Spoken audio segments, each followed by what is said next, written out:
Well, good evening, everyone. I'm John Davis, the President of the Old Millfieldian Society, and I'd like to welcome you to the 19th Old Millfieldian of the Year Award ceremony. I would also like to introduce you to the Old Millfieldian Society team responsible for organising this event, led by Nicola Pender, as you can see there. Anyway, let me tell you all about the Old Millfieldian of the Year Award. We made our first award and started the scheme before any pupils in this theatre were born. The award was instituted to acknowledge and reward Old Millfieldian excellence of achievement in a wide range of fields: academic, business, the arts, sports. I could go on, but it applies in this country and internationally. There are a great number of Old Millfieldians in the world achieving amazing things on a daily basis. And we've got 20,000 Old Millfieldians on our database, and in 19 years, we've only honoured 71 Old Millfieldians.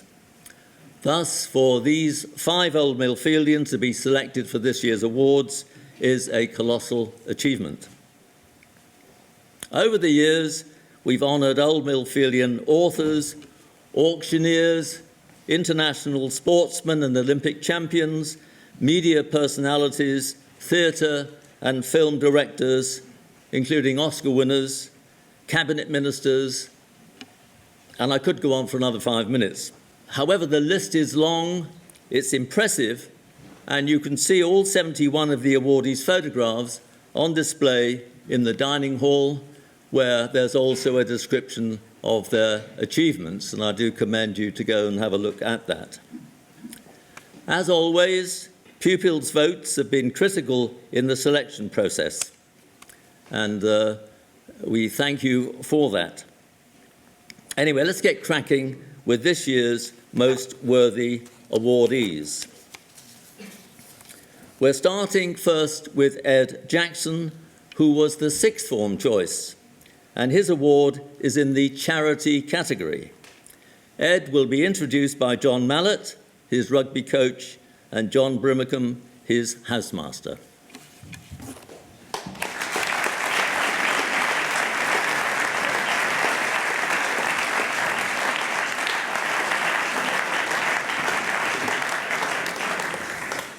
Good evening, everyone.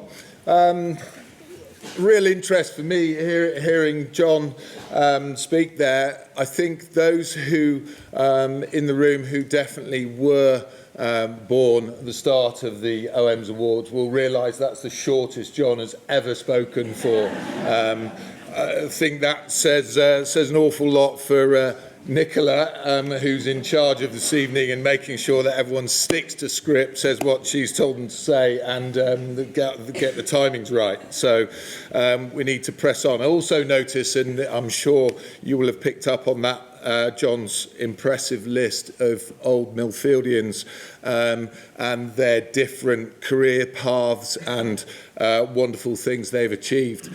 I am a proud Old Millfieldian myself, and also happen to notice no middle-aged, overweight props, retiring housemasters on the list. So I'm hoping that there's going to be a good spread of awards and everyone gets some help with John. So thank you for the introduction.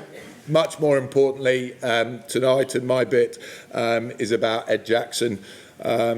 It's a real honour for me to be able to introduce the OM of the Year, the first awardee this evening. Just as it was in 2006 to award, or not to award Ed, but present him as captain of the first 15 at Millfield. It seems like a short time ago, but an awful lot in that time has happened since. And certainly for Ed, just in that short time at Millfield in his final year, which we have really fond recollections of, his housemaster's going to come up and say a little bit about that time shortly. But as first 15 rugby captain, he was fiercely proud of representing the school, incredibly so.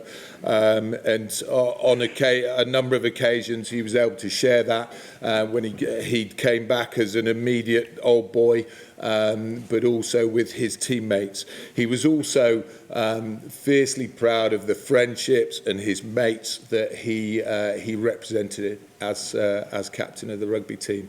And that's, I think, an absolute standout quality about Ed and his ongoing relationships and friendships with fellow old Millfieldians.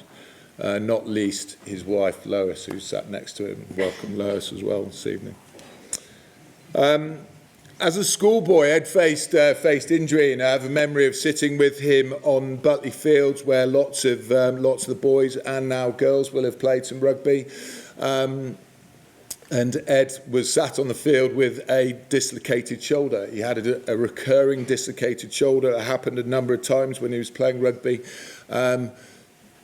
Impressively enough, at the time, he faced that with real determination, stoic resilience in terms of coming back from that injury. His night in Yeovil Hospital was pretty short, thankfully, and the doctors helped him that evening put his shoulder back.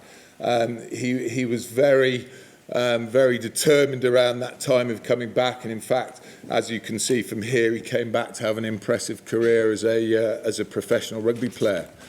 Fast forward 10 years, Ed sustains another injury. This time a spinal injury after diving into a swimming pool.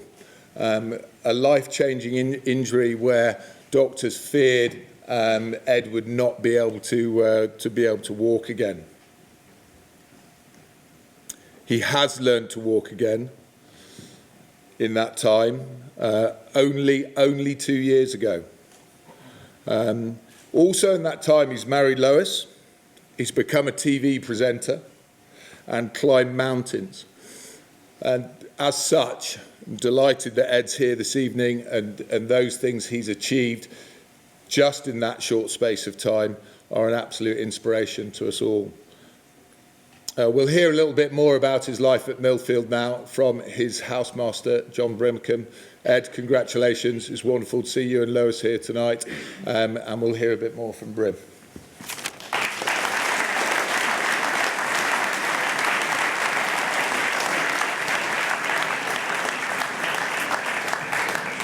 I have a feeling on my headstone, when I'm no longer in this world, it will probably say something along the lines of John Brimcombe got to speak after John Mallet.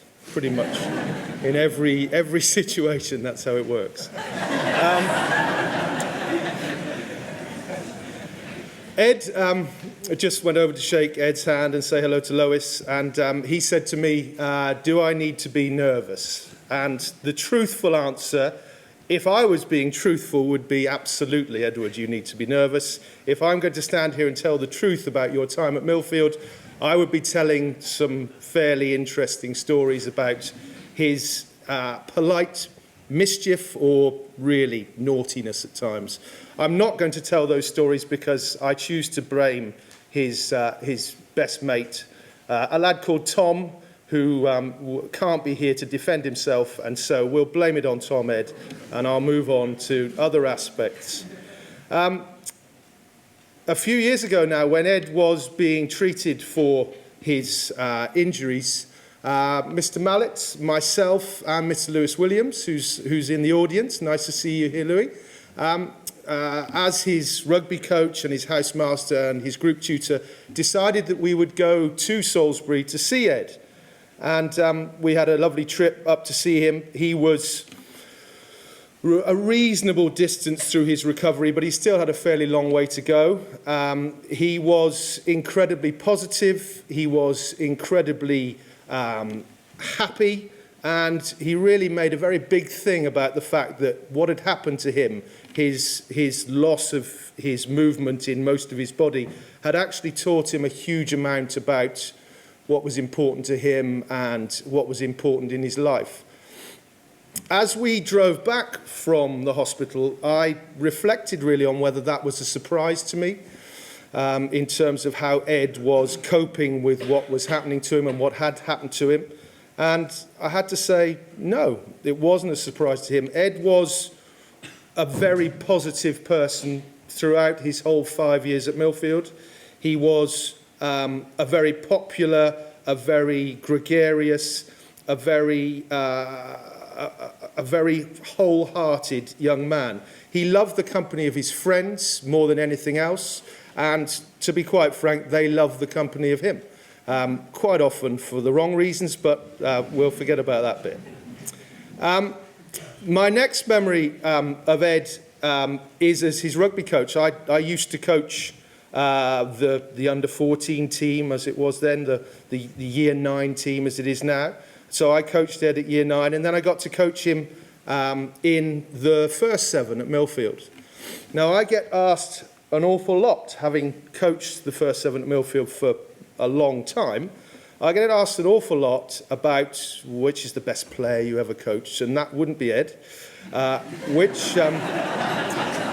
Which is the best team you ever coached, and that's a tricky one because you always have to compare different eras and that sort of thing.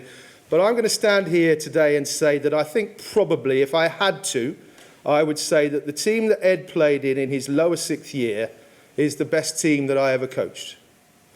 I remember the way they played, I remember how dominant they were, but I also remember, I also remember a story which really sticks in my mind, and that is the fact that Ed was the only lower 6th member of that 7. He found it incredibly difficult to get in that team, even though he was an England 15-a-side rugby player, and he was so chuffed when he got in that team. And by the end of the Rostin Park season, he definitely deserved to be in that team. But I remember more than anything else how humble he was and how hard he worked to get in what was a pretty exceptional team. Finally, I'd just like to say, when I saw Ed in hospital, we joked about something. We joked about the fact that the young Master Brimacombe, my son, my wife's son, thankfully, is called Thomas Edward. Now, the person that used to lead Ed astray at Millfield was called Tom, and obviously Ed Jackson's Edward. So he joked to me that obviously we'd named our son after the two of them. Now, that's not true. We didn't do that. But, and this is definitely true, when we sat down, the two of us, and talked about what we were going to call our son, very much we decided that we couldn't call him or her after anyone that we had sad or bad memories of. And so, I'm very happy to say that we called him Thomas Edward, and that pretty much indicates that even though, Mr. Jackson, you could be a pretty big mischief at times, Millfield, through us, have very fond memories of you, and we're very proud of the fact that you're Worm of the Year.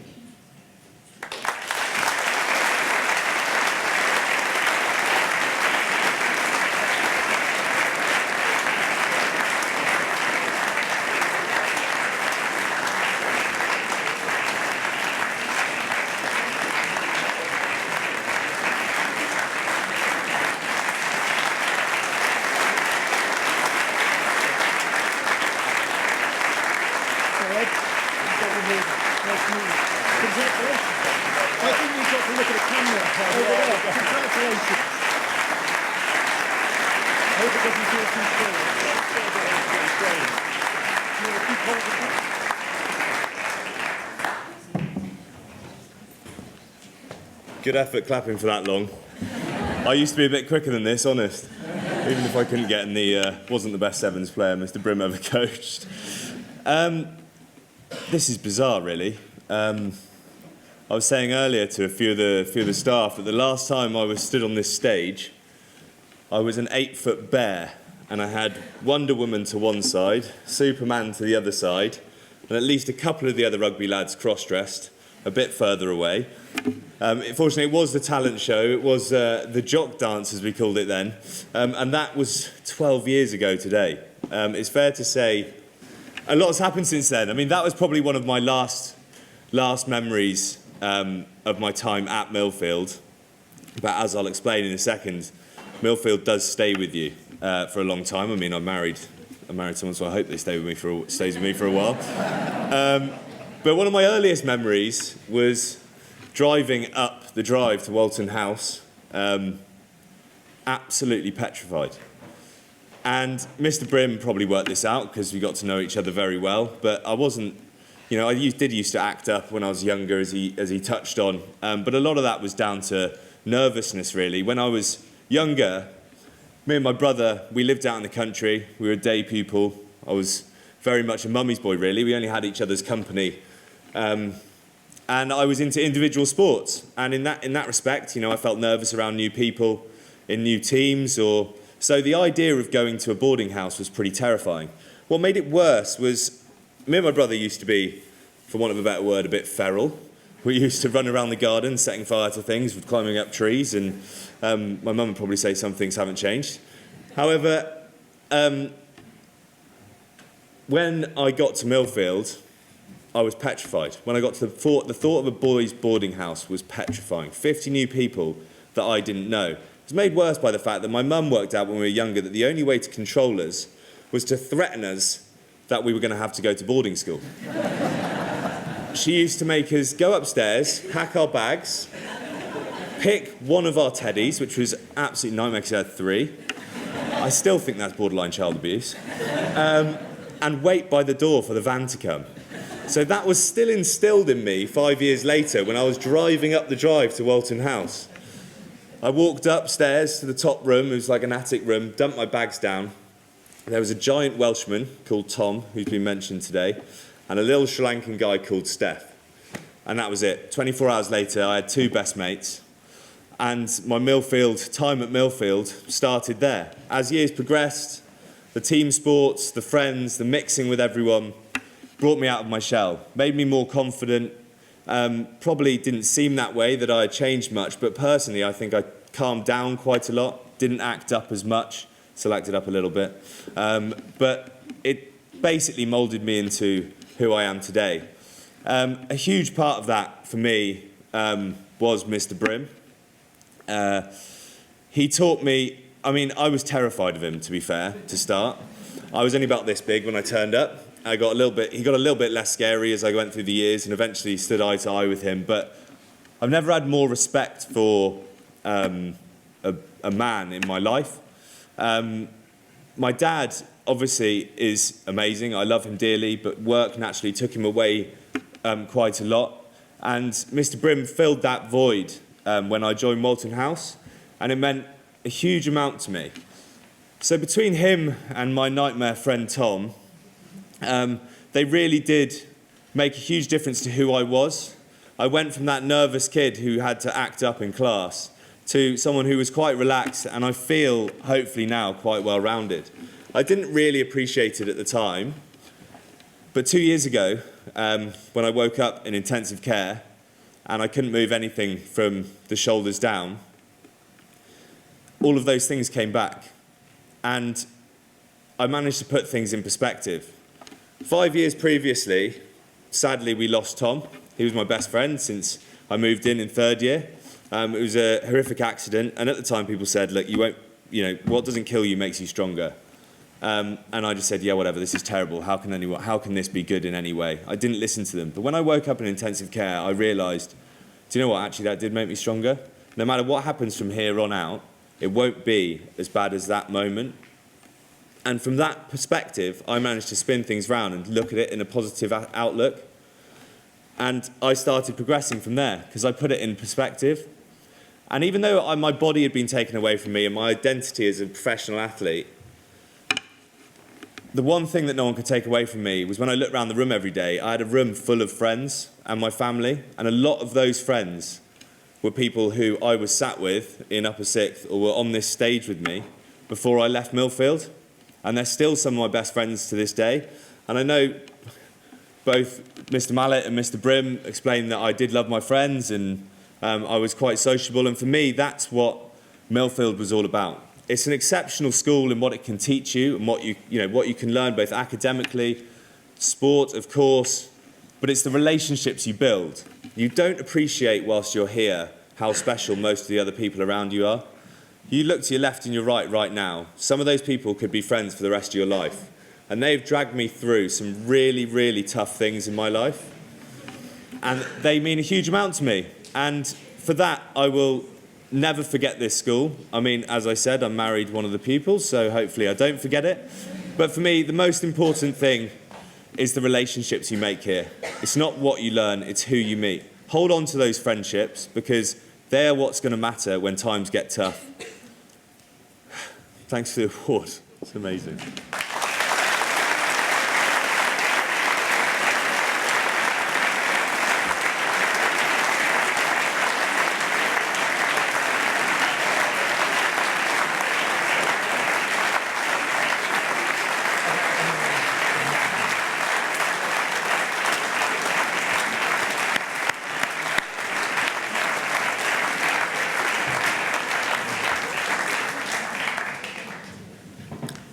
Well, that was a most moving speech, Ed, on behalf of all of us. Thank you for that. Moving on, we have Paul Richardson, Dr. Paul Richardson, for the Science and Technology category. And Paul will be introduced by his housemaster, Dick Bousted, and his rugby coach, Rod Speed.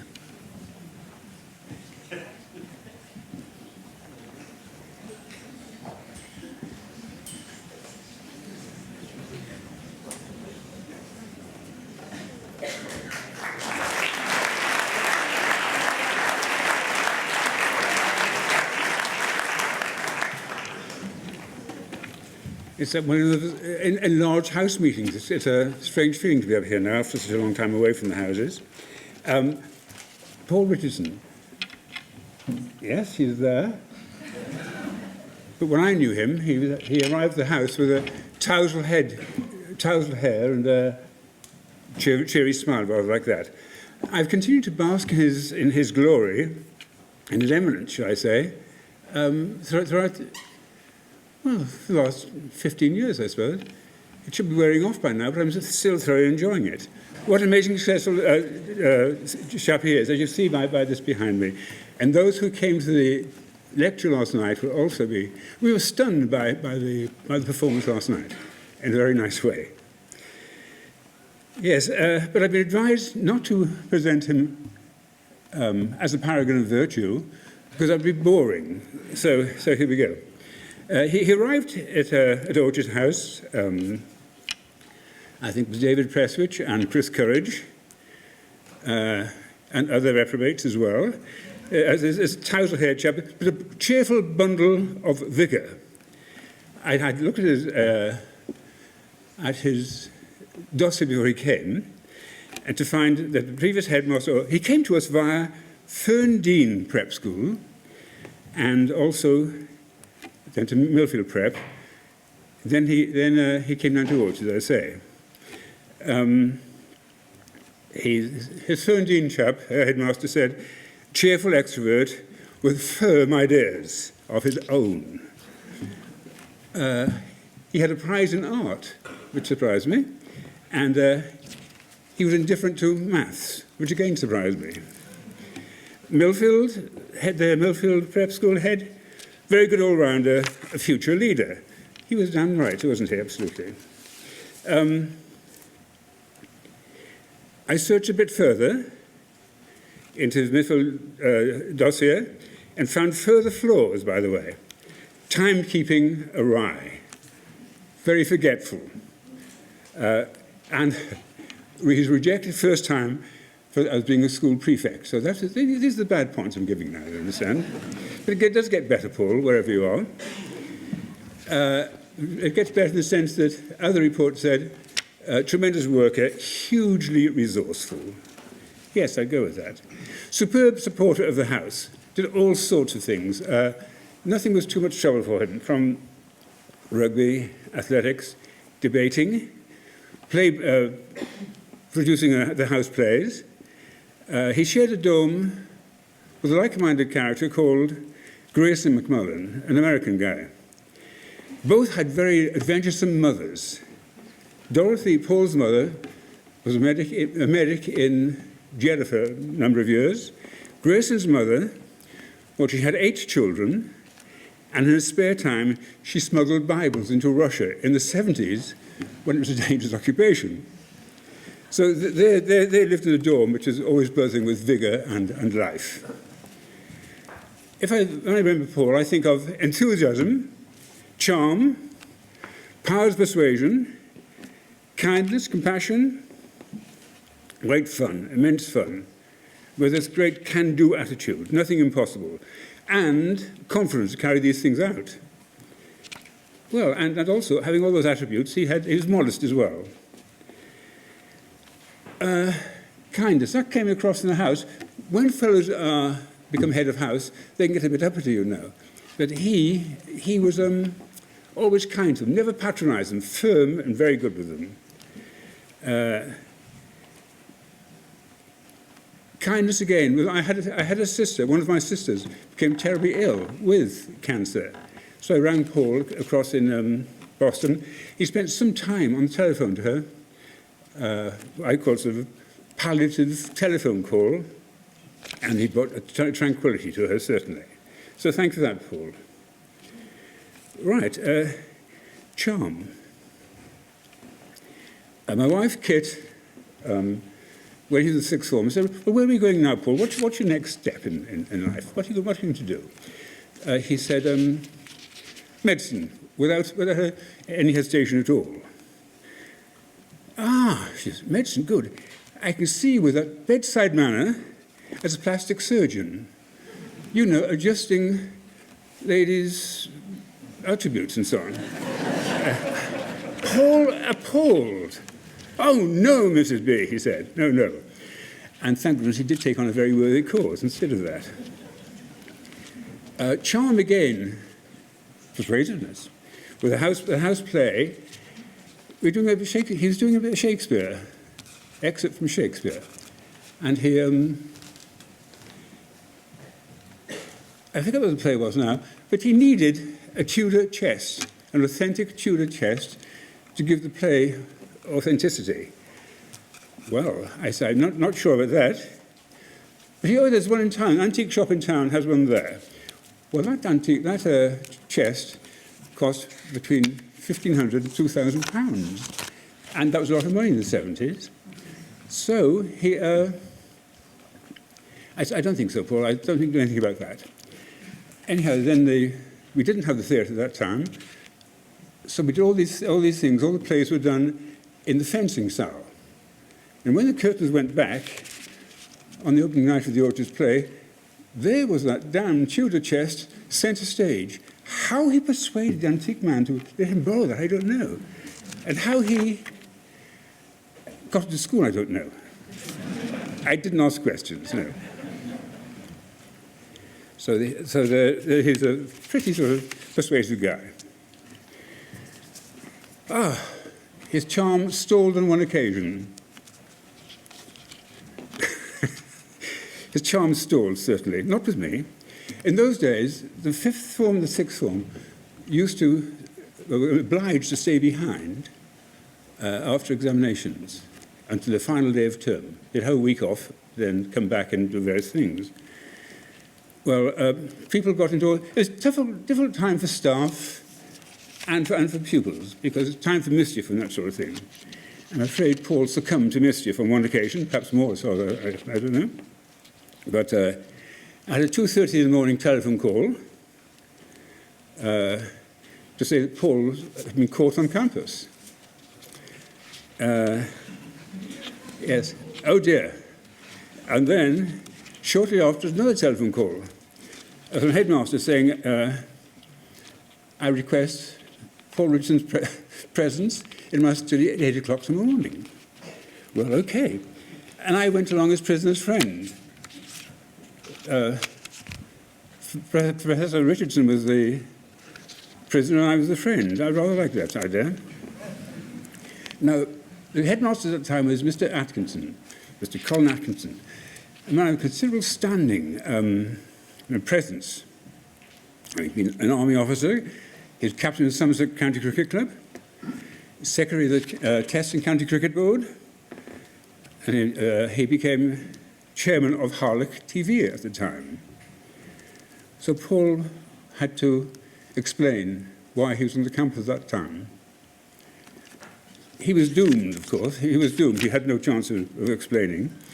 But he put up a spirited defence. I'll never forget his opening lines. Well, sir, I mean, sort of like a barrister. Well, sir, it was like this. I had a very fine bottle of claret and an excellent cheese board, which I wish to share with Camilla. Yes. The headmaster blinked, listened, and Paul continued in this line. He was not like a doomed man, like a man who knew where he was going. And, he was dismissed, awaited sentence, and then he was sent outside. The headmaster said, bright young man, he'll go far. How right he was, how right he was. So there's so many facets to this fellow. I want to know that I do continue to bask in your glory, and thank you for all the help as a house, by the way. Thank you.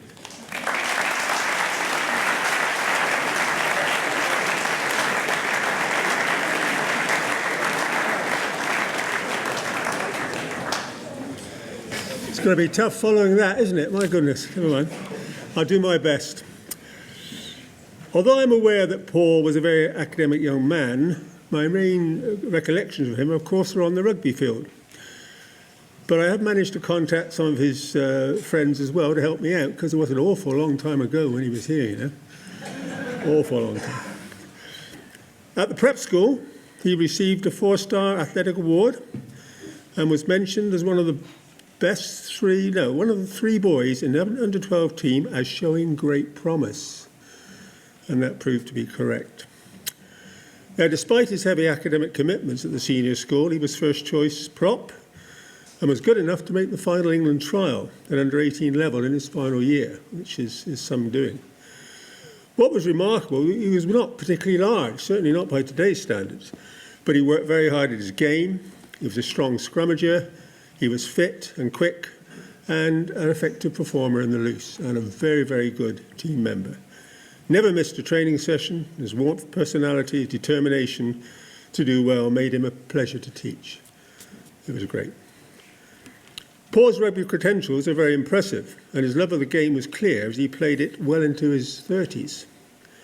In his final year at Millfield, Paul played for the South West under-18s and was selected for the final England trial in London. Not long after leaving school, he was selected for the Scottish under-21 squad, which is an indication of just how good a player he was and possibly could have been had he not had such an important career ahead of him. From 1981 to 1986, he played for London Scottish and United Hospitals. Later, he played for Nova Castrians, Newcastle. And after moving to the USA, he played for Hartford Hobos before hanging up his boots, I think, in 1996, if my information is correct. Now, I did contact a few of his old teammates who were delighted to help me. I can't tell you everything they said, I must admit, but it was quite interesting. Steve Illingworth remembers Paul as a smiley young man who had a passion for medicine. His partying was legendary, and he was very fond of wine and cheese. That's been mentioned before, hasn't it? Yeah. And I think it was evident on a Canadian tour, if I remember rightly, but we won't go into that. Steve describes Paul as an all-round great friend. Rupert Mucklow describes Paul as a perfect gentleman, a charmer, with a scatty brain and not great at timekeeping. Oh. He was very persuasive, much liked, and trusted by his teammates. And that's something I think which echoed through the whole squad. Now, Rupert's got an interesting story I thought I ought to let you know. Rupert Mucklow revealed an incident which showed how Paul has good reason to be thankful for his Millfield connections. In the late 1980s, Rupert took a young lady friend called Annie to a party in London, where they met a few OMs, including Paul. At the end of the evening, Rupert couldn't find Annie, and feeling rather guilty that he had not given her the attention she deserved at the party, he left without her. Shame, wasn't it? Next morning, he got a phone call from Paul, who asked him, gentleman as he was, of course, and is, if he minded if he asked Annie to go out with him. Rupert tells me that Annie, at the party, was later to become Paul's wife. Is that correct? What a lovely story. It is clear to me that Paul is a very special young man, and all of us who had the pleasure of working with him during his school days are very proud of his amazing achievements in the world of medicine. I was privileged to be at the very impressive lecture that Paul gave last night to some of our sixth form pupils. I would say an hour and a quarter without any notes at all, and it was an amazing, I should never forget the experience myself, even though I didn't understand much of what he was saying. But the groundbreaking work that Paul and his colleagues have done in recent years in the field of cancer research is something he should be very proud of. He thoroughly deserves his Home of the Year award. Thank you, Paul.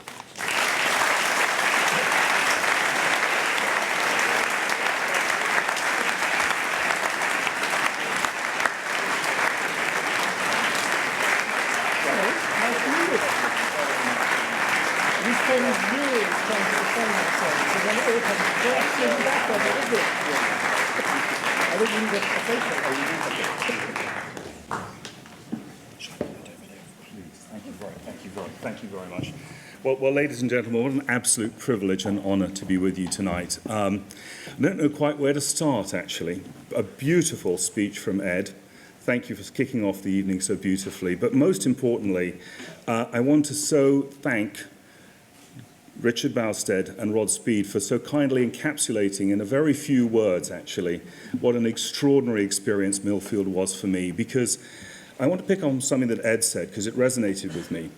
I went to Millfield with my father had died when I was young, and I had tremendous sort of drive and energy and wanted to achieve a great deal, but it was Millfield that truly made me in every way. And I think that to me is why it is such a privilege to be with you tonight and to be acknowledged so graciously and kindly by Richard, Rod, and all the faculty that I've met, including actually Chris Mantell, of course, as his wonderful two sons who are about to be honoured for an extraordinary achievement. I can't tell you how humbling it is, actually, because you realise in your childhood and your upbringing how it all then falls into place. And I love the fact that Rod picked up from Rupert that the love of my life, my wife, came from our rugby team. Now, not many can say that, but I would tell you that in the case of Annie, it was really true. And it's slightly funny because Rupert's being very polite, because he was actually rather fond of Annie too. So Rupert and I didn't speak to each other for a little while, but we soon reconciled and all was fine. And actually, I'm awfully sorry that Annie isn't with me tonight, but she's at home in Boston, full of flu and on antibiotics, and unfortunately couldn't travel, otherwise she'd be with her tonight. So that would have been so poignant, but I will pass that on. I just want to especially say that for Millfield, to me, especially with, as Richard so kindly pointed out, a remarkable mother who I would not be anything that I am without her industriousness, enterprise, and courage. After losing my father under very tragic circumstances in Africa, she embarked into the Middle East, and therefore, to go to boarding school, this was why she did it, in order to pay for my sister and my education. She gave me the privilege of a start at Millfield. Now, Millfield to me was everything. Without Millfield, I would, and I say this honestly, I would be nothing. Because with the strength and security that Millfield provided me, I was able to take on enormous challenges that I think, as I sat with an extraordinary sixth form last night and realised just how superbly bright everyone in that room was and how inspirational they are. As I said to some of them who are going to med school, the biggest shock to you when you go to med school is going to be that the best people you ever knew are here. and that when you go to med school, they're smart, but they're not nearly as good as the people here. And I think what you heard so amazingly just from faculty and from Ed just before me is exactly why that's true. Richard and Kit were true parents to me in every way. Richard may not know this, and it's actually wonderful to be in the Maya Theatre, but the reason I went to Orchards is because one of my dearest friends, Christopher, and another dear friend, David, went to Orchards. And why did we go? David was the grandson of Boss Maya, and we knew from David, from Boss, that the best housemaster was Richard Bousted and Kit as housemother. And I will tell you that for me, particularly with the long distances involved in my life, because my mother was in the Middle East as a single woman, which, as you can imagine, in the 70s was not such an easy thing, it isn't even today, was something that I am forever grateful for. And I will never forget the kindness and the true nurturing that Richard and Kit provided. And I think that's irreplaceable. Indeed, beyond Richard and Kit, there was the extraordinary brotherhood of the rugby team. It's funny because Chris was reminding me we had a great hockey team too, we did. I'm afraid I defected from Chris and I joined Rod and David Rosser and an outstanding rugby faculty, which, as I lead my team now, and all of this is teamwork, none of this is possible without a fabulous team, I think of my rugby principles as I run my team. That absolute commitment to each other, that leading by example, that complete trust. And one of the greatest things in the rugby field is there's a place for everyone. Little, large, thin, and in my case, somewhat too fat. But the bottom line is that there's a place for everyone. And I think that that, to me, has been sort of one of those enduring lessons of Millfield, was to provide me with the tools and the skills to really make the most of life. And I'm always reminded, I'm the R.J. Corman Professor of Medicine at Harvard because of the privilege of an endowed chair from one of my favorite patients of all time. A remarkable man, R.J. Corman, who founded a railroad at the age of 15, never went to college, and when he passed, he was a billionaire. He had founded a railroad company that employed 1,500 employees. He'd built it. And he said, Paul, the most important thing for you to do in life is leave the world a better place. And he said, why, it's my honor to give you a chair at Harvard in my memory, because he knew his days were numbered. It's because you embody that. And I shared with him my experience at Millfield. And he said, exactly. That is where we come from. We leave the world a better place. Find it and make it better than you found it when you leave. And I think in my in my career, it's been a privilege to be part of that process. And I honestly tell you that the key aspect to that success has been the foundations that were built here at this school. And just to build on that for just a few minutes, I would say that the academic training I got here with Mike Cole as my biology teacher, who was inspirational, drove me in the direction of cancer medicine.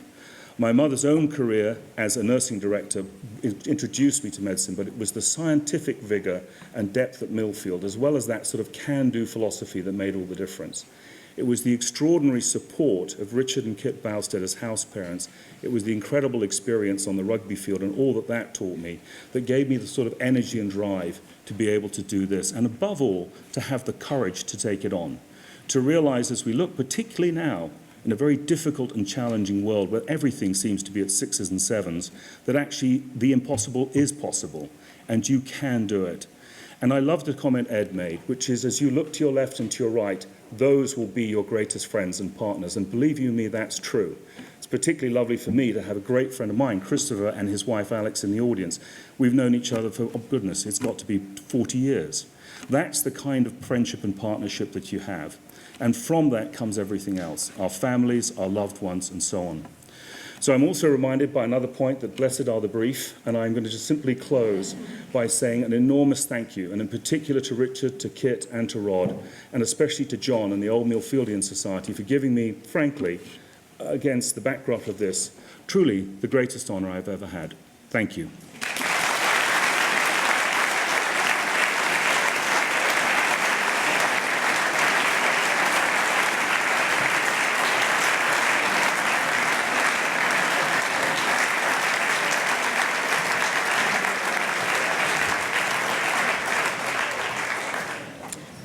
Well, wonderfully well spoken. Dr. Richardson the Charmer. Now we have two brothers, and this is the first time, of course, that we've ever had two members from the same family at the same time. We have Richard and Simon Mantell for their astonishing sporting achievements, and they'll be introduced by David Hacker and Joe Morgan, who's their hockey coaches.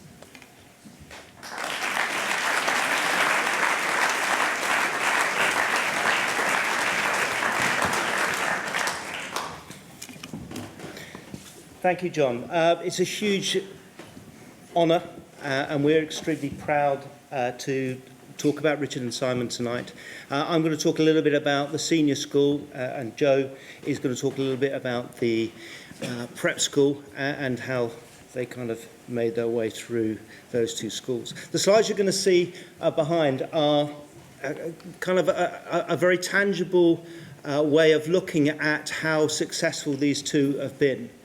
The hundreds of caps that they've won, the tournaments that they've played in, the Olympic Games, the Commonwealth Games, the European Cups, the World Cups, etc., and the medals that they've achieved. It's been a fantastic journey. Of course, both of them exhibit exactly what it is to be an elite athlete, the characteristics that are required, the qualities, the traits. They're very, very talented. They have a desire and determination to be successful, facets of leadership, loyalty and commitment to the cause, to a team, huge amount of bundles of humility, a very, very important quality in every special person. Modesty and a sense of perspective. And in these two cases, a huge amount of resilience, which I think Joe's going to touch upon in his speech. All of these great life skills are honed and developed here at Millfield amongst the eclectic mix of people. Indeed, they're the only brothers to have represented the Great Britain hockey in the Olympic Games at the same time. That occurred in Beijing in 2008, a fantastic achievement. So how did they get to where they have got? We delved into our memory banks, asked a few close friends.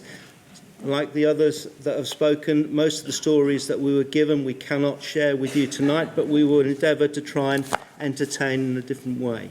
Okay, Joe, to you. It's a great honour to be asked to talk about Simon and Richard this evening.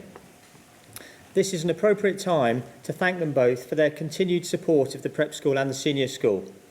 They have generously given up their time to run coaching sessions and support various school charities. Very recently, they returned to Somerset to help us open our brand new hockey pitch. Playing on opposite teams, they typically both scored a hat-trick in a 6-all draw. Richard had a lucky escape. He moved up to Millfield the term I joined Millfield Prep School. However, I can tell you that even at this very early age, Richard was totally focused on hockey. A strong, fast, powerful young athlete, the rugby staff were obviously very interested in Richard. However, there is a strong rumour in the family that Richard deliberately dropped the rugby ball so he didn't get picked for the teams. And then there was cross-country. In those days, the top 8 runners in the inter-house competition qualified for the school team. For 2 years in a row, Richard finished 9th. Now, this tells us that not only was Richard a world-class hockey player, but he was also very good at counting. Both boys played junior county tennis, and Si retains a passion for surfing. Si was also a member of the school first 11 cricket team that won the national title at Headingley, a true all-rounder. A year young and playing at left back, Si won his first national hockey title in '96 in what was probably our strongest ever prep school hockey team. From the 7 boys in this team, 2 graduated to play in the senior Great Britain men's team, and a total of 5 represented England at junior international level. This says much about the talent of the group, but also the opportunities provided by Millfield, and importantly, the outstanding dedication and coaching of Father Chris and fellow Olympian Dave Hacker. Mental health and resilience in young sportsmen and women is a topical subject. Both brothers have overcome significant setbacks surrounding selection and injury during their careers. Richard received a horrific injury playing against Pakistan in 2010. Within 7 months, he was back in the team competing in the Commonwealth Games. And then Si, having trained for 4 years, missed the London Olympics with a broken metatarsal. Si also missed a whole year of hockey with a concussion injury, but typically fought back to gain selection for his second Olympics and play at the Rio Games. I like to think that in some small way, the school helped the brothers develop this resilience. On tour in Holland, Si fell and hurt his hand. He completed the hockey match and played 2 further matches. It wasn't until we returned to the UK that we discovered that Si had actually broken a bone. Fortunately, I shared an office with his mum, otherwise I suspect a court case might have followed.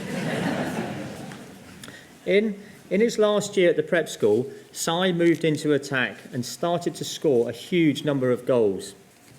It's great to see all the OMs being recognised this evening, and I understand that 4 attended the prep school.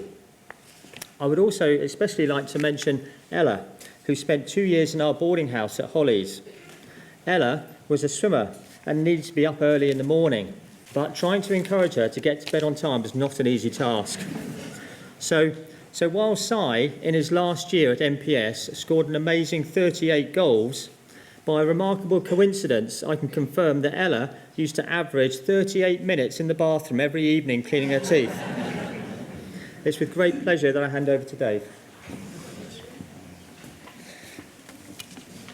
So into the senior school.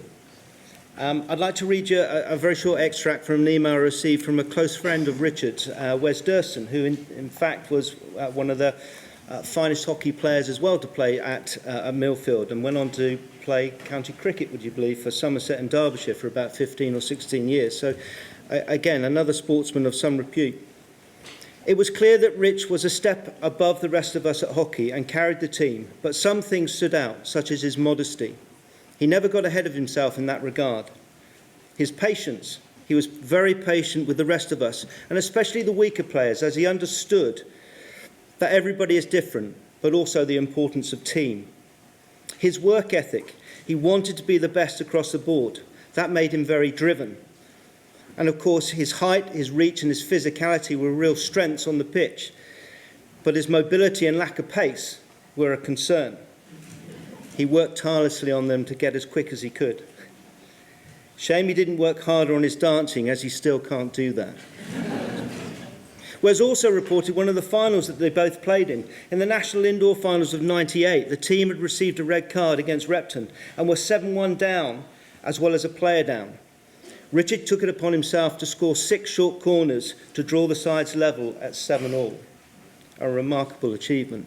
He had the ability to grab the situation by the scruff of the neck and turn it around. Richard is also a qualified umpire, would you believe?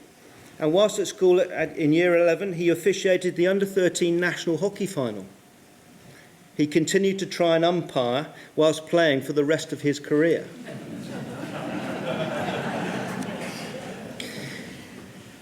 Technically, there are still, even 20 years on, very few players in world hockey that can deliver a pass like Richard can, with deception, distance and accuracy.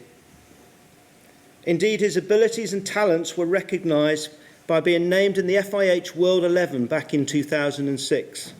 Once again, Richard sets himself apart from others. Now, his younger brother Simon has a different story to tell. In Simon's case, his international career was almost over before it began.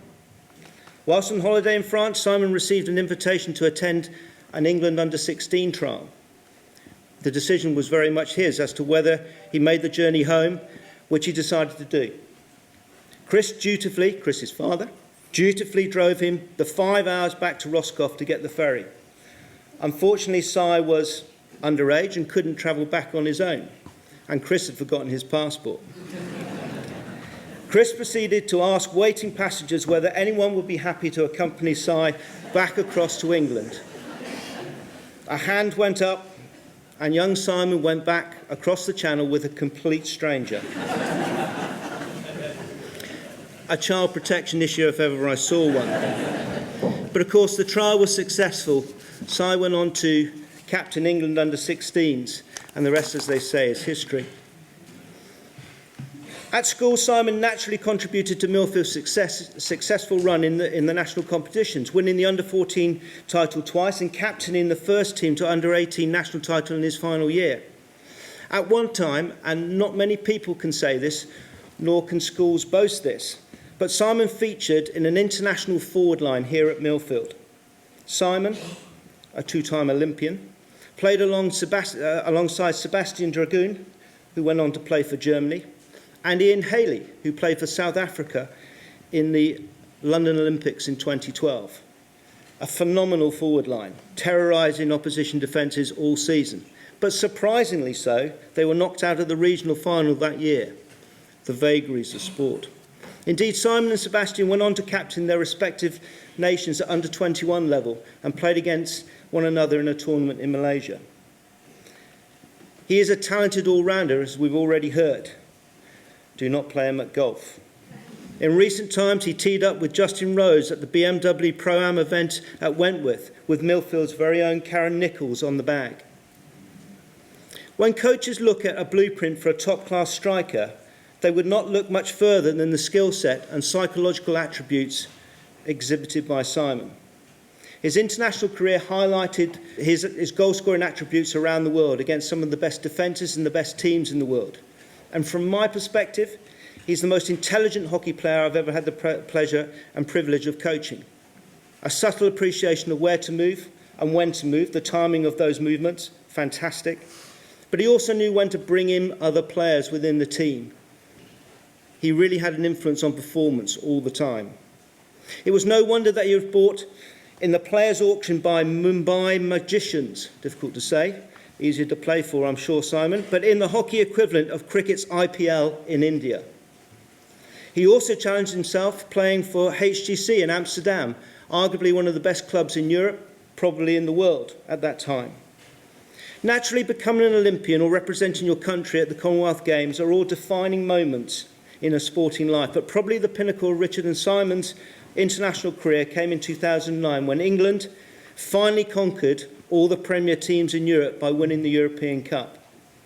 Both provided match-winning performances against Germany in the final. Richard scored 2 short corners, while Simon created a penalty stroke after being fouled, attempting a mazy penetrating run into the circle. The penalty was scored and the result secured. Richard and Simon, huge congratulations for receiving this award. It's thoroughly deserved. You're very much a product of a fantastic family and this very special place that is Millfield. Challenging and stimulating. It obviously really took you a long, long way. Congratulations to you two. We've got a couple of clips of you in action, scoring some goals.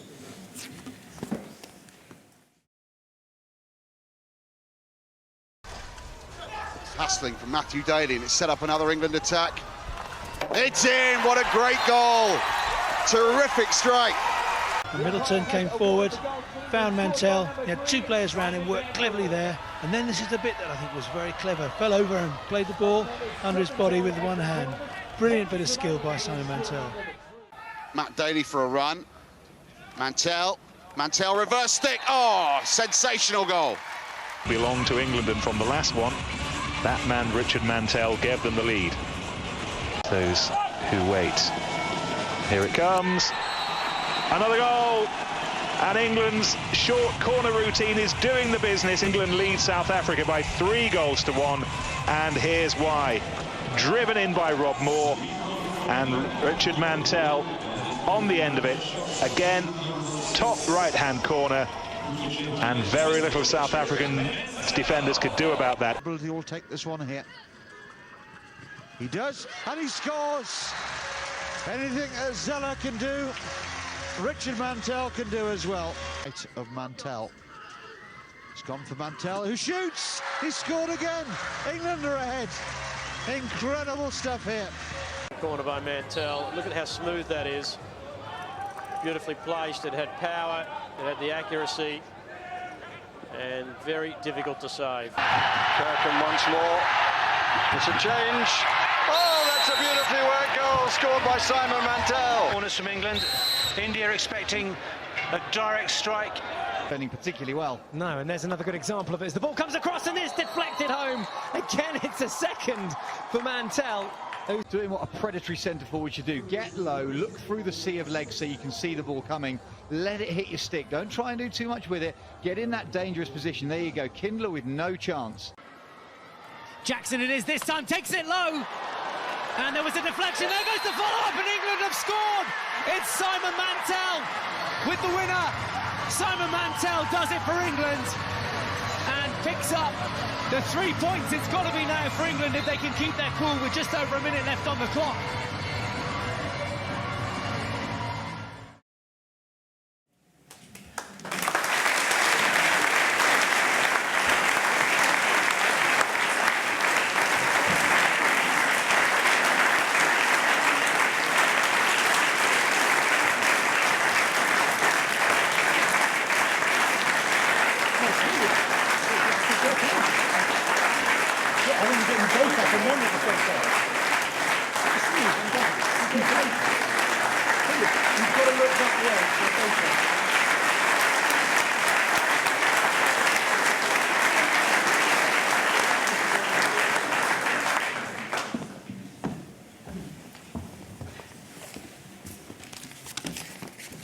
Well, thank you very much for that applause. And also, yeah, thank you, David and Joe, for your kind words. I'll be having a chat with Wes later regarding his email.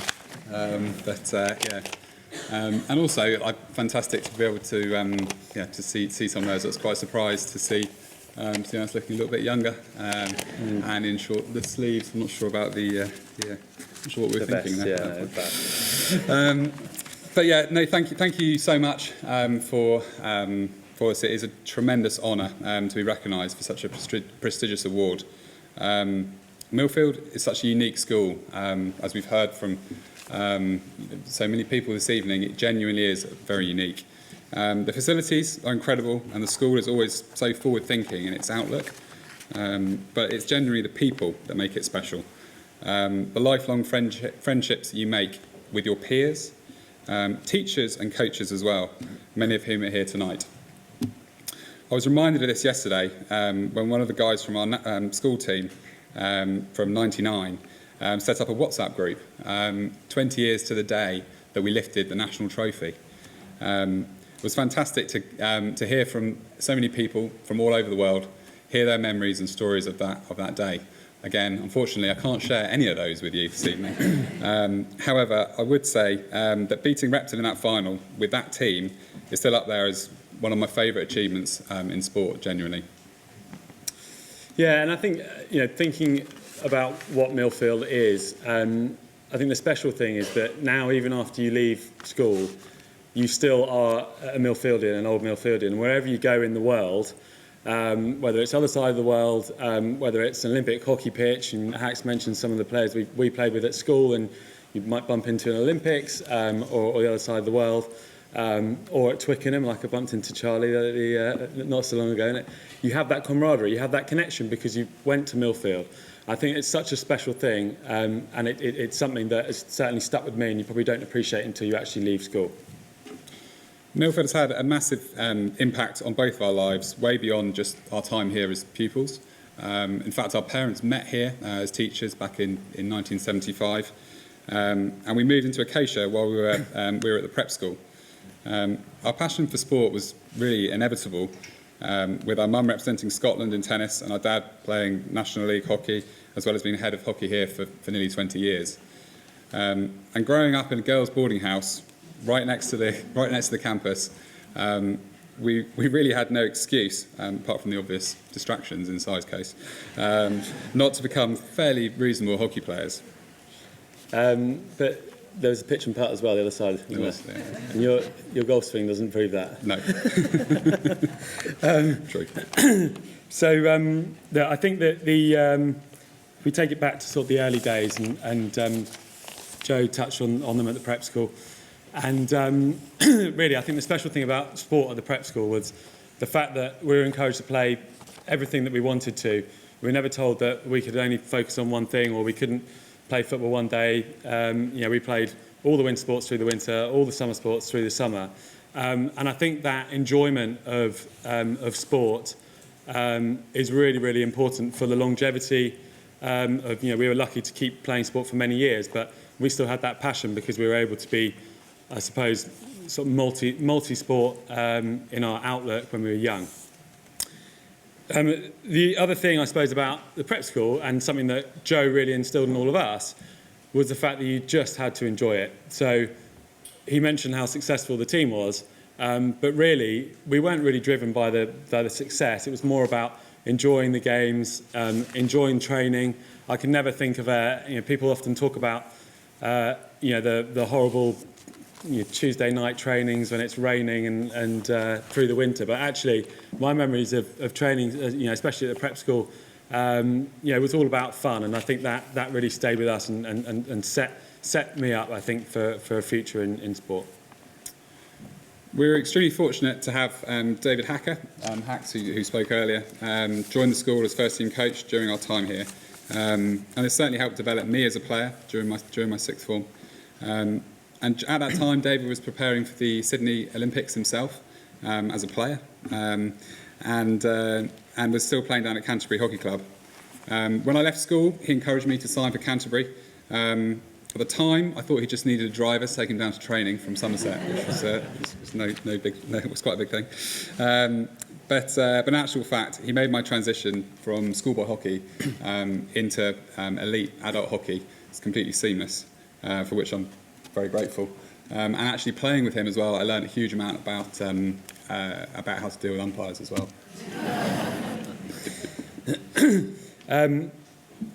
I think when Hacks was starting at school, he was just in the summer had played in the '98 Commonwealth Games in Kuala Lumpur, and I remember as a third year knowing that our coach for next year in the future, was right at the peak of their sport, and I think that's again something which is quite unique to Millfield, certainly at that time.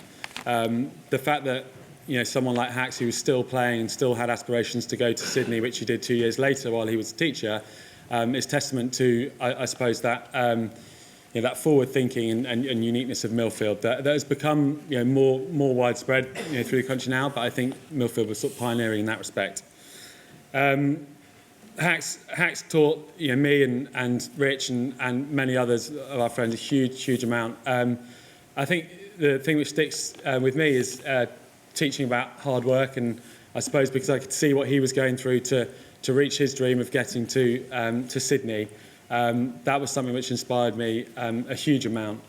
I think the other thing that we got from Hacks is, I suppose, that tactical and considered, knowledgeable input into every game, and definitely passion. Sometimes too much passion towards the umpires, but no, that definitely stayed with me. That technical, but also having that fire and burn and hard work. And I'd like to thank Hacks and Joe again for their kind words earlier.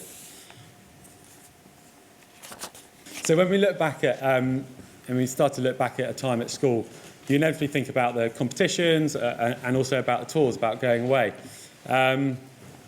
The thought of taking a group of sort of 12, 13-year-olds or 15, 16-year-olds away to the other side of the world, it fills me with dread.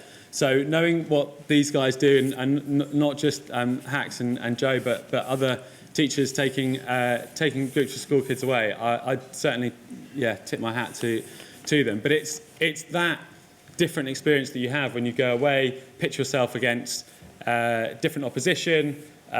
You really create sort of even stronger relationships, I think, with your teammates and also ultimately your coaches. Yeah, one very clear memory I have of our tour in my final year out in Australia was travelling back from Sydney late at night in the evening with the team on a train.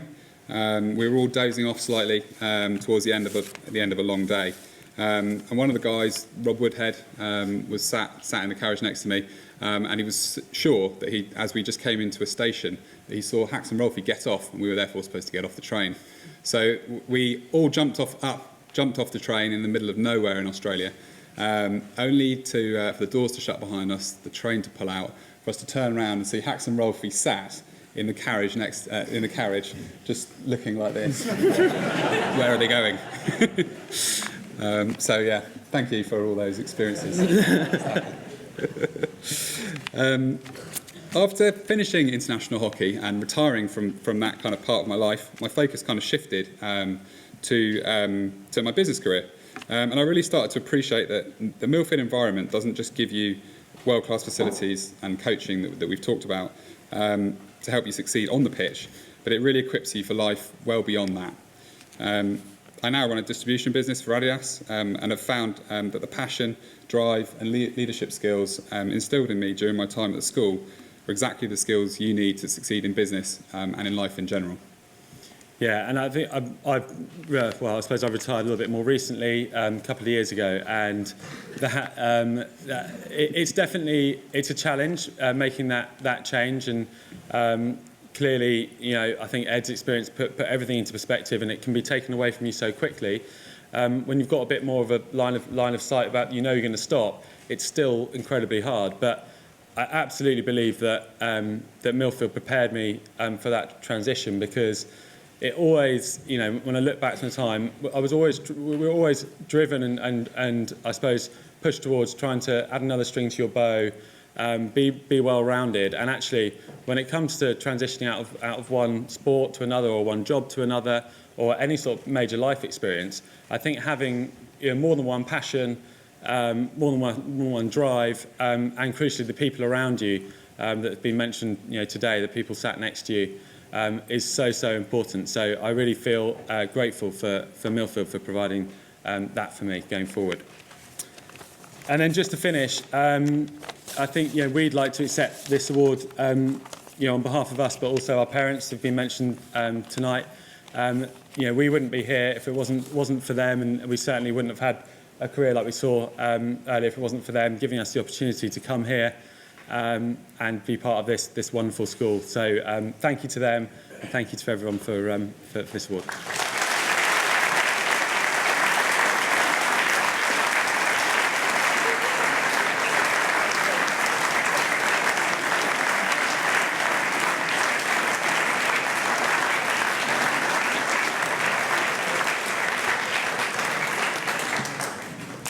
Well, that was some more terrific teamwork from the two of them, quite outstanding hockey players. And now we come to the last, but certainly not least, for she is the Year 8 choice. We have our Arts Culture Awardee, Eyre. And Ella will be introduced by Neil Wiskard, her housemaster, and Joanne Zimkoff, her dance teacher.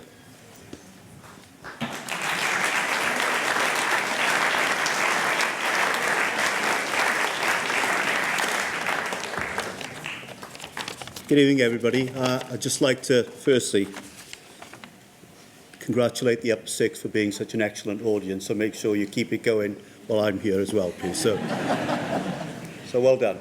I think that photograph in the top right there, Ella, sums you up, I think, doesn't it?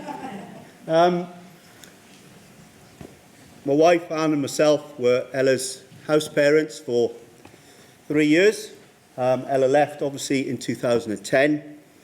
And if I may, I just want to have 3 recollections of her time with us in the house, bearing in mind that time is not on our side.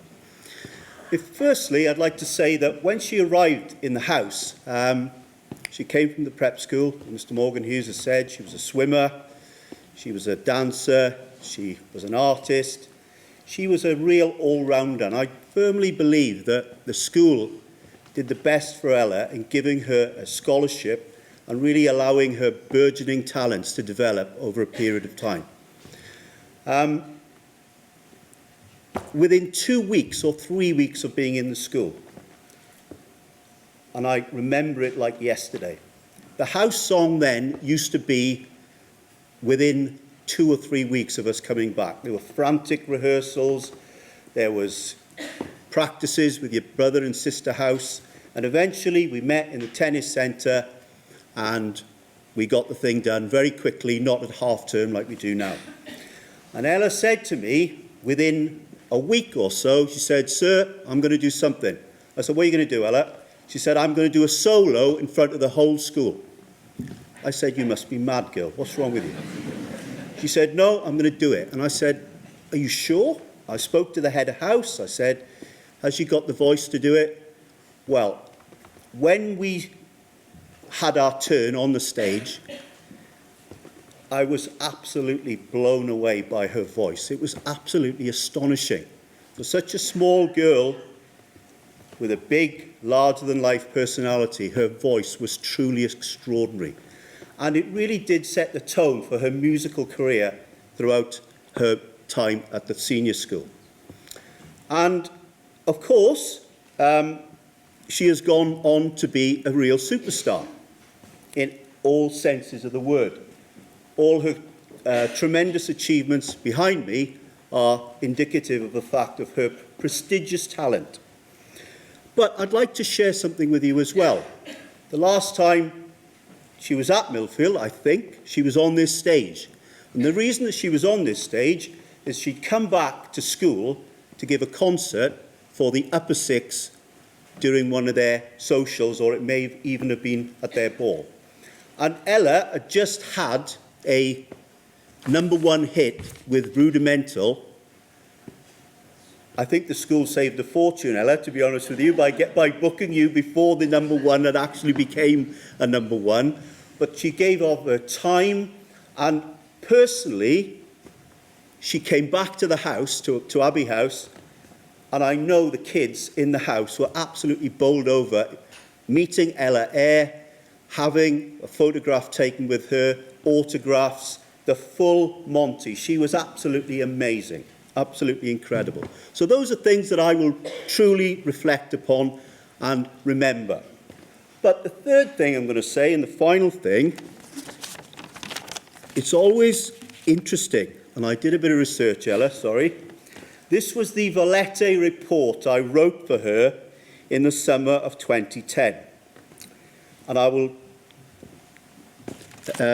briefly allude to it, but it gives you a flavour of what she was like. She is a character with a mind of her own, but to be fair to her, she has managed to see it through relatively unscathed. She has always had a unique style which we have admired. Now then, I got this right. We are sure that one day her name will be up in lights due to her prodigious talent.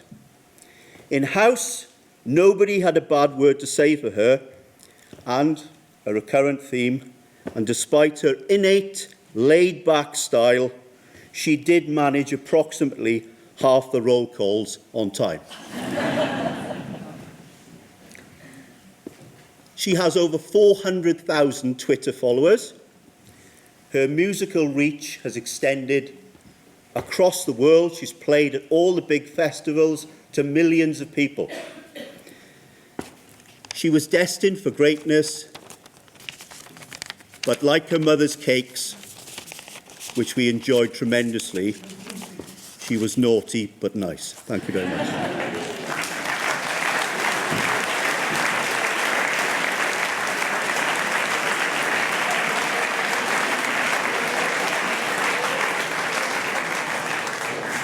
Well, I was delighted to be asked to come and speak about Ella. We arrived at the school at about the same time, actually, and I also remember that moment when you sang at the house song. And in fact, I don't think that you'd actually joined dance at that point. I didn't recognise you from dance. You didn't come as a dancer particularly, but I do remember finding you on my way to the dining hall the very next day. And I stopped you and I said, my goodness, that was amazing. Do you know everyone was looking at you? And they've continued to look at you throughout your career at Millfield. Being in charge of dance at the time, you came in and I had a look back at some of our programmes.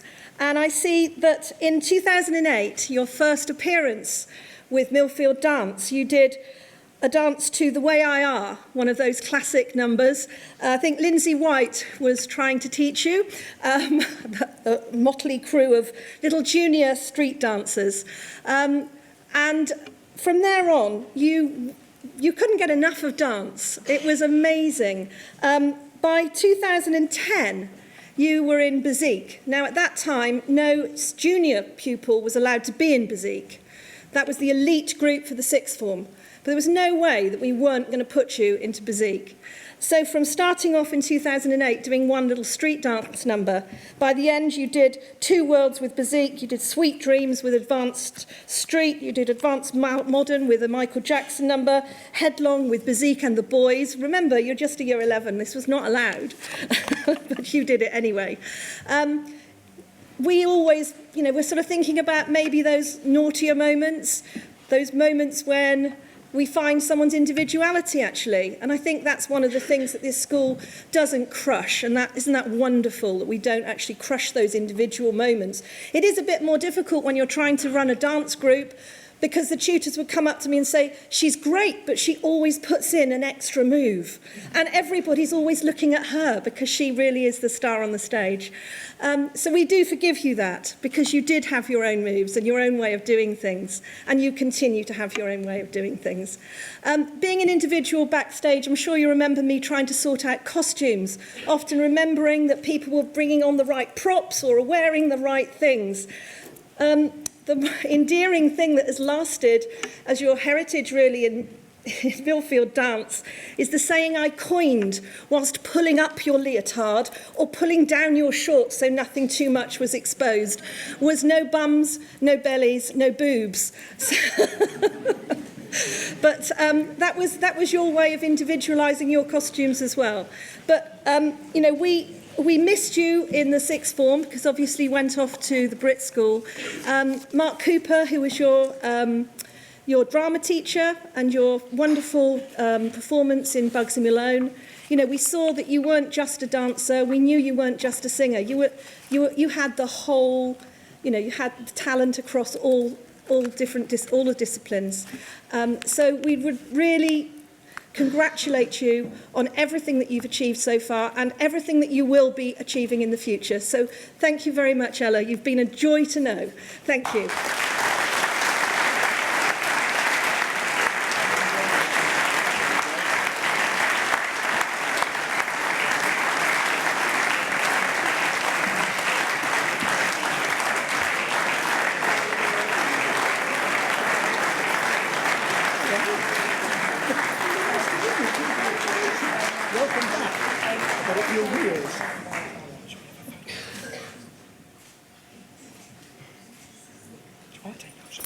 Yeah, I'll drop it, I think. I never in a million years thought that I'd ever get one of Mr. Whisker's famous speeches specifically penned for me. But I feel like after all the years of torment and chaos I caused in the house, you've definitely owed that. I've never been this sort of shy to get on this stage, definitely not, but I must admit with Ed and Paul and the Mantell brothers and their wealth of achievements, it's quite overwhelming. But I have to say that I never in a million years thought I'd be up on this stage accepting this award. I think it's amazing, especially because I was quite naughty at Millfield, from what I remember anyway. And I have to say that, as you so beautifully put, the teachers at Millfield, they don't stamp out your individuality. And I think that even though I was naughty and I was mischievous and pushed buttons and pushed boundaries, that didn't actually get in the way of me being able to shine and do the things that I was good at and actually find those things. Because I came here as a swimmer and had to quit because I had really bad ear infections. And one of the great things about Millfield is that there's so many opportunities to find your next direction if that's not for you. And I definitely had my fair share of moments at Millfield where it was touch and go as to whether I might complete my time there. But the teachers completely took me under my wing, definitely to name a few, Mr. Boyd Williams and Gemma, who you won't know because they're not here anymore, and Mr. Whiskered, and lots of teachers like that have sort of guided me to make sure that I made the most of my abilities and what I could do. And I think that's one of the great things about Millfield is that you can see through the naughtiness and you can see through what's, the surface value and actually the ability and the talents that some of the pupils have. They really do love to make the most of those. And thank you so, so much for this because it's very daunting. I'm going to keep it short just because I have a tendency to go off on a tangent, but thank you so much to all my teachers, all my friends, and especially my mum, who worked tirelessly to send me to the school. I was on a scholarship, and there's absolutely no way she would have been able to afford me coming here without it. So thanks to Millfield for giving me one and for letting me change it when I couldn't swim anymore. And yeah, again to my mum for pushing me to get on with it and stop complaining. But thank you very much.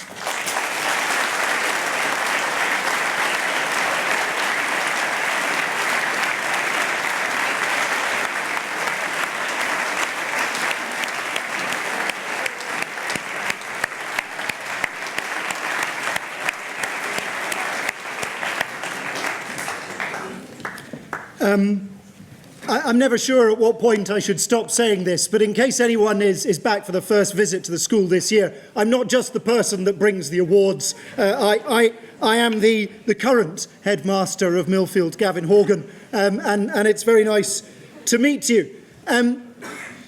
For those students and staff in the room that can remember as far back as Wednesday, at the whole school assembly, I gave an assembly where I was speaking about inspiration.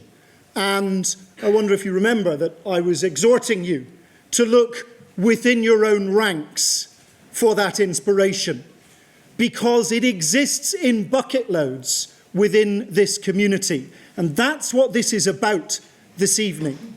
And it was really wonderful for me that staff, current and former, were here. And I suspect it's deeply weird for the award winners to have their housemasters, housemistresses and coaches stand up here and praise them, because probably they remember those people as occupying a slightly weird sphere, which is to be feared at times, respected lots, latterly liked, but with a certain degree of suspicion, because that's how you view your teachers, and we get that. To the upper sixth in the room, you will shortly be OMs. And the messages I picked up from our award winners this evening were as follows. You have here an incredible network. It is a network of friendship, teamwork, commitment, leadership, passion, and Ella, individuality. Within Millfield, there is something for everyone, and within the Millfield community, the OM community, there is something for everyone. And your teachers take great delight in your achievements. They might not always show it whilst you're here, but I hope that what you saw this evening is irrefutable evidence of the fact that we take great delight in your achievements, and we are here as a network for you as well. In a moment, I'd like to ask our guests to go to the foyer for a few drinks and then for dinner. And then I'd like to ask the students, please, to get back to the business of school and no doubt to prep. But to finish, I'd like to say Ed, Paul, Richard, Simon, Ella, you are our inspiration. Old Millfieldians of the year 2019. Congratulations.